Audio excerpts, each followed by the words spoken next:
Well, good morning, everyone. Mike, thanks for being here today. I really appreciate it. Hey Ed, thanks for having me come back. The one thing I've always wanted to do, It's come back. no, with a mic in front of me, is just say, "Good morning, rockery."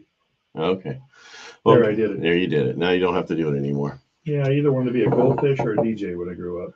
Well, now you can be a DJ. You just won't spin any songs. All right. All right. I don't know about you, but I've had a couple of people, talk to me over the weekend about certain things. Nobody talks to me on the weekend. Yeah, whatever. Anything you want to talk about before I jump into my little thing that I want to talk about? I've got some ideas, but let's jump into your little thing. All right, so I had a couple of people reach out to me through YouTube channel this weekend. One was asking me about her income. She had a loan, so her application had shown that she worked for a company for 2 years, when in reality she only worked there for 9 months. And she was asking if that's going to kill her deal, because one of the things was, my statement above this video was, can they cancel a loan after you close, right? Can they call it due and payable? And so what happened was, she had went from being a 1099 employee, right? Or that's really not employee, that's the wrong word, but a 1099 person. And now she works for a company full time and they're using her current wages and she's W-2. Well, if you go that way, we currently, as soon as you get your first paycheck, we can use that job. Right. We just have to show that you've been in the business, doing some type of work for 2 years. That was going to be my question. What was she doing before?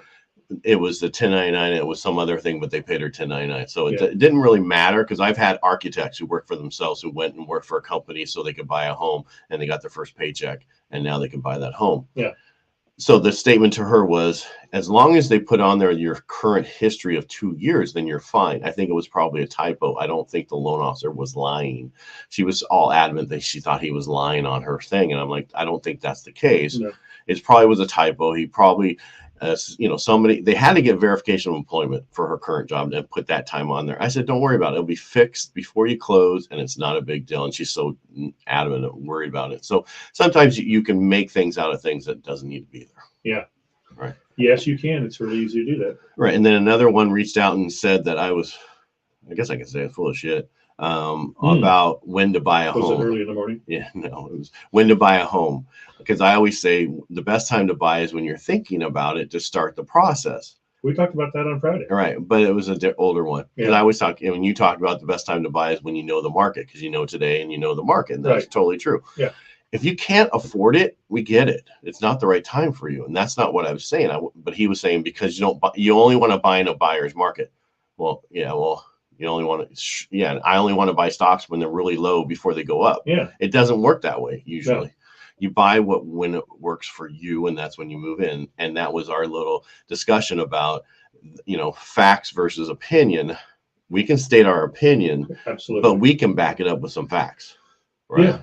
Because I can go back and show you where the market drops and certain things happens with interest rates and certain things going to go forward from the history that we've seen, and why now is still a great time to buy and into next year and the year after, because we're going to start seeing a lot. They actually say there are going to be a lot more houses coming on the market. I don't know if there are.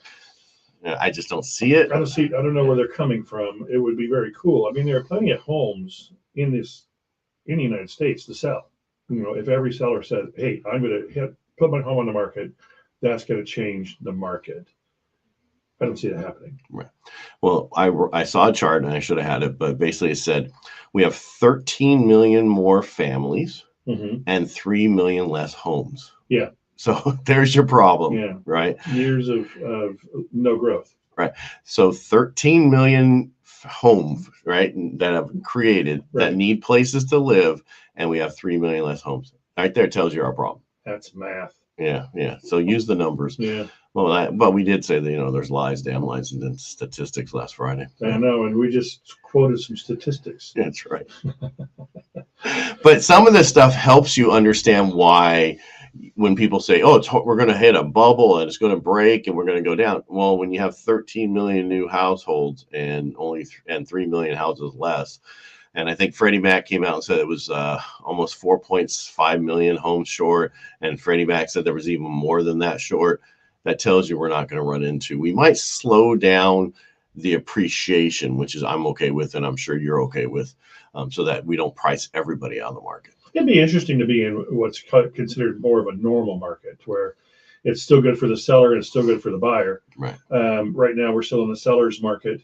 And I think a lot of people get used to, it's been a good seller's market for a few years now. And I think people get used to the history rhetoric, which is, oh my God, we're going to have a crash. It Right. can't keep going up like this, like forever. So get ready for the crash. The other crashes, they all happen for different reasons. You got 35% of homeowners have equity in their homes. That's pretty cool. And those are national statistics. And again, they're statistics, and But the next question is, how many of those people have a 2.5% interest rate, 2.75? Low interest rates that where they don't want to move out of that interest rate, and that's the other issue you run into. And we've been selling homes for a couple of years now that are not what I used to call the liar loans at 1%, but 120% financing. You had to have skin in the game now. So Right. You got equity through putting money down, and you've got equity through appreciation. Right. So I just don't see the bubble bursting. No, it's just not there. We have to have 12 months of inventory before that happens. Exactly. And God, I remember that. Yeah. That was 2008-ish, Mhm. and that was the thing is we built more homes than we needed back then because of that whole, the coming of age of 31 and all that. And if you went back from 2002 to 2006, I've talked about this many times, 31 years, that's when Roe versus Wade came in and it plummeted the birth rates for the next 10 years. Mhm. And so they built homes from 2002 to 2006, thinking all these people are coming of age at 31. And we had those loans you were talking about where people were buying 2 and 3 homes on a track, right? Right. Brand new tracks, Right. buying them. I'm going to flip them. I'm going to do all this. And so they're building all these homes at the peak thinking we needed them. And then guess what? The whole market kind of fell out. And it was not so much that the market fell. It was the fact of how they sold those loans. They were rated wrong. If you don't understand this, go watch The Big Short. It explains it in there. Basically, the rating agencies rated these loans as AAA for the bonds when they should have rated them EEE or something, and nobody would have taken those loans. Right. If they rated them properly, those are the ones who should have went to jail, not anybody else. Those guys should have went to jail. Yeah. And that's the problem. If they Where would we? Someone put a little comment up there. Where would we be if? Good morning, Randy. How you doing? Yeah, where would we be there, Mike? 2007. No, I said we wouldn't be here if 2008 didn't happen. Yeah. Right. Yeah. Well, no, we needed that because it actually helped us understand that. Well, if 2008 hadn't happened, right, they would have continued to build homes. We wouldn't be here. And we'd be continuing to have those loans that with no skin in the game. That market needed to correct. That part needed to correct, and I was glad when it finally did. You could see the writing on the wall in 2006 and 2007. People were, and that's when people were using their homes as ATMs. Right. And buying a couple Hummers or a jet ski, ATV or a jet ski or just taking a long vacation. So I'm glad 2008 happened. Right. You got people back on a plane. Well, the other thing, if you look back at that time, rates weren't as low as they were in the last 2 years. They were where they are now. Yeah. And that's how that market went crazy still. But the problem people don't understand is we just went through a recession.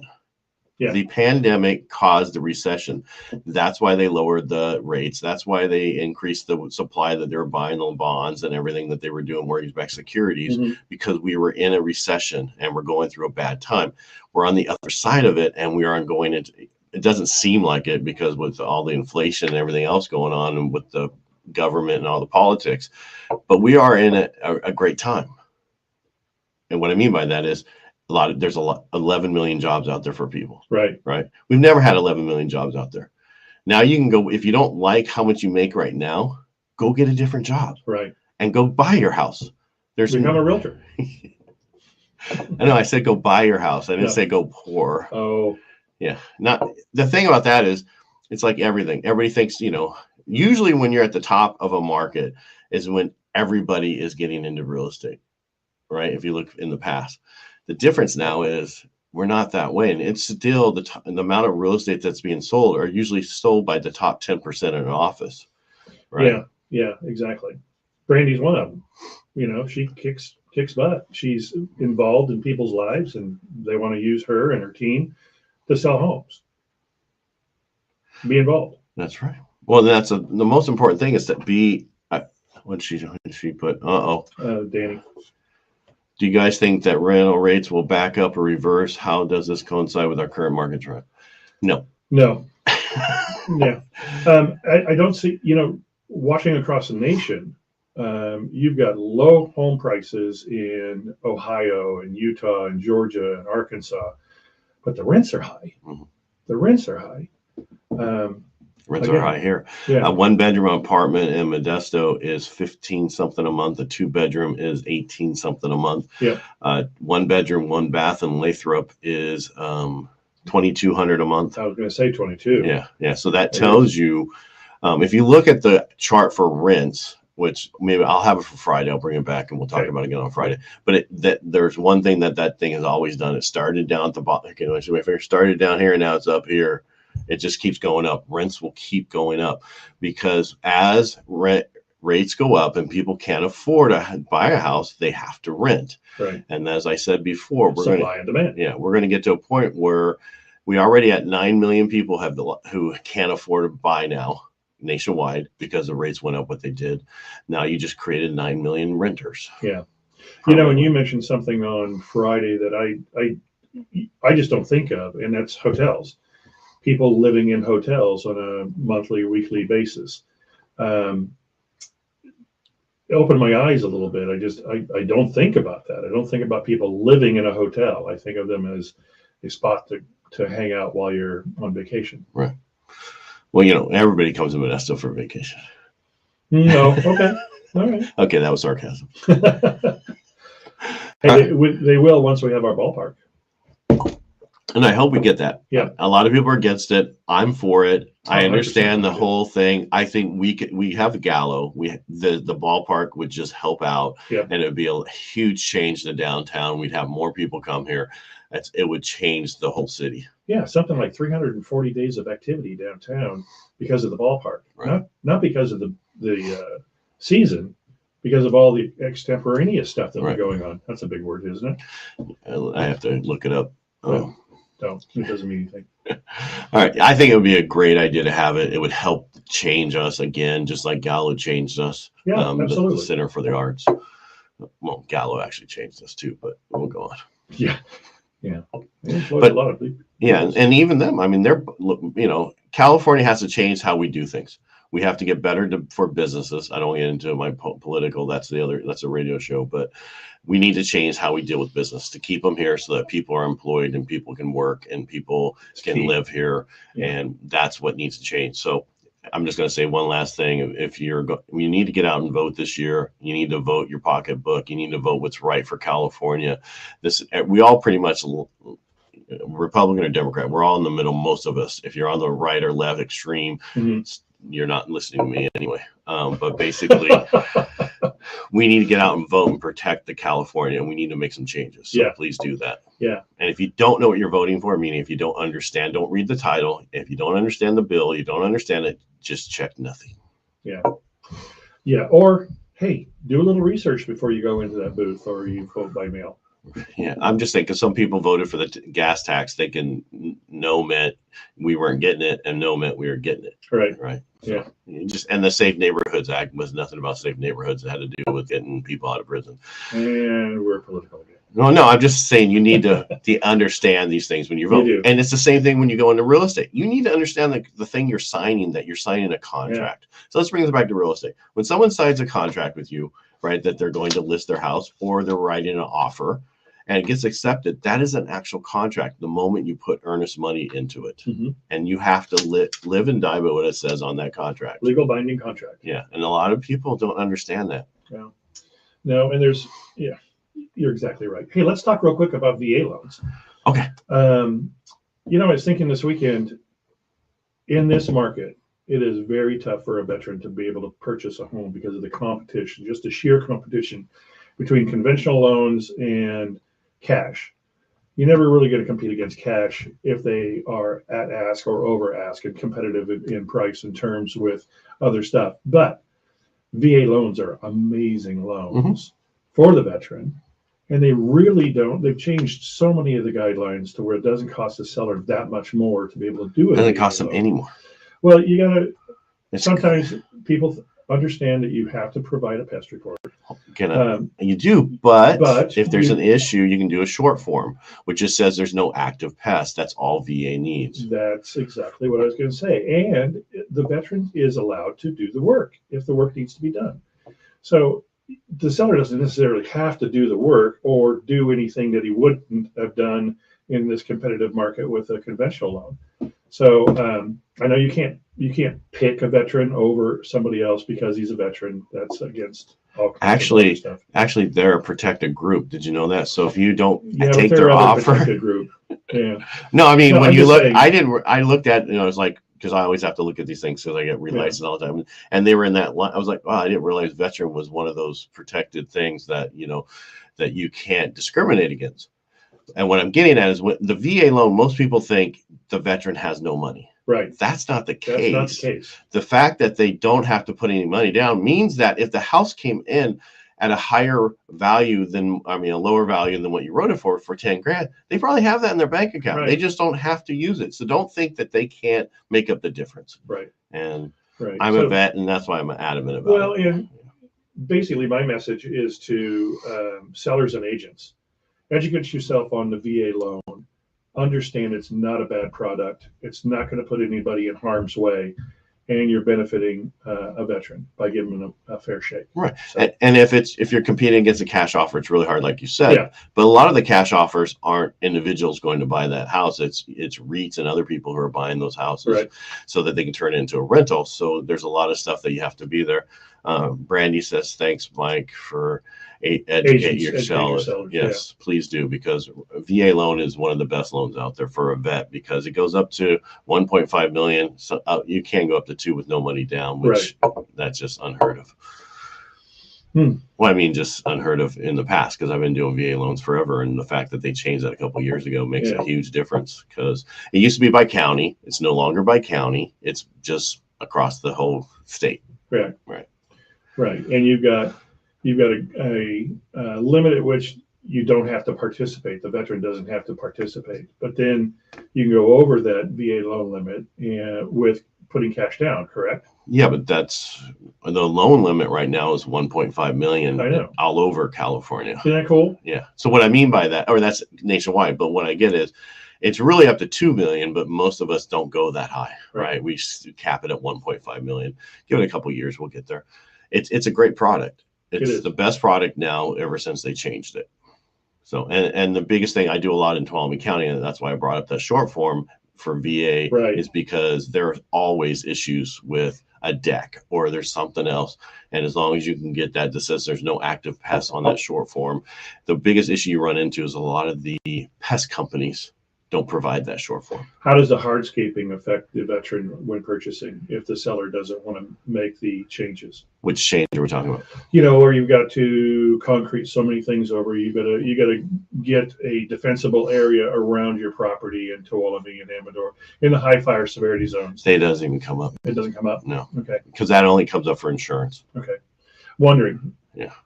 Because I mean, that's the biggest thing. Insurance is the issue. They're the ones that want you to get that pine needles. And thanks for reminding me I have to go do something this weekend. You have to rake. Yeah. Well, my wife's out of town for a couple of weeks, so it looks like I'll be doing it myself. There you go. Yeah. She's smart. Yeah, she is. I've met her once. A couple of times. Yeah. All right. That was a good show. I think. Thanks for bringing up VA. I totally forget about bringing that up. Yeah, I was thinking about it a lot this weekend. It really was.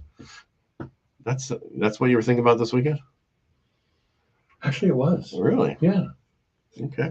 Yeah. I had just closed on a VA loan for people coming back in from Henderson, and they actually participated. They put money down, but it was a great transaction. It was a great loan. Right. And some people put money down because they have to pay the funding fee, right? Yeah. And the more you put down, then the funding fee goes away to a smaller amount. Mm-hmm. I deal with a lot of veterans who are disabled who, as long as you're 10% or greater, you don't have to pay the funding fee. Right? Yeah. And the funding fee varies from 1.4 to 3.6. Yeah, depending on how long, if you've used it before or if your first time. Yeah. So most of the time, first time's 2.3, but that's if you've never used it before, and then the other one is if you used it. Mm-hmm. So, and again, I don't get all stuck in the numbers. That's what I into my system, so I don't have to mess it up. Absolutely. Right. Yeah. Yeah, so it's important. There was something else that was coming to me before we got off on that, but we'll just stay right there. I like it. Well, you know how it's like you have this whole train of thought, and then you get on another one, and then I screwed you up. Yeah, well, I derailed you. Yeah, because you tell me about funding fee had something to do with that. I'm sure that most people think that they have to pay the funding fee, but if you're a disabled vet, 10% or greater, like I just said, you don't have to, and that's huge. Well, you can finance the funding fee, correct? Yeah, it's added on. Yeah, but like you said, I had some people put down 10% and it drops that funding fee down from the higher one to a lower one. And it's just something you can do. Right. And the other thing is there's some in town. Now the condos are hard to do, but there's some properties in town that aren't condos. They are actually PUDs. And you need to know that. And that's why it's important to have an agent in the area who knows those type of different things, because that changes huge whether or not, because VA doesn't do condos very well anymore. Yeah, they have to be approved, and I don't think we have No. any approved in Modesto anyway. No. The cool thing is a lot of people call the Edgeworth condos the condos. Right. They're actually a PUD. Right. So you can do FHA and VA there all day long if you want to. Yeah. Well, FHA allows you to do spot approval still, but I mean VA is huge but the PUD thing is huge. Yeah. Yeah. All right. Anything else, Mike? So wrong. I didn't call you a PUD. I didn't call you a PUD. He said it was huge. All right. All right, and thanks everybody for watching, and Brandon, thanks for commenting, and Danny too. Thank you so much. I wasn't going to forget him, but thank you. I'm here too. All right. All right. I see everybody back on Friday. Thanks, kids.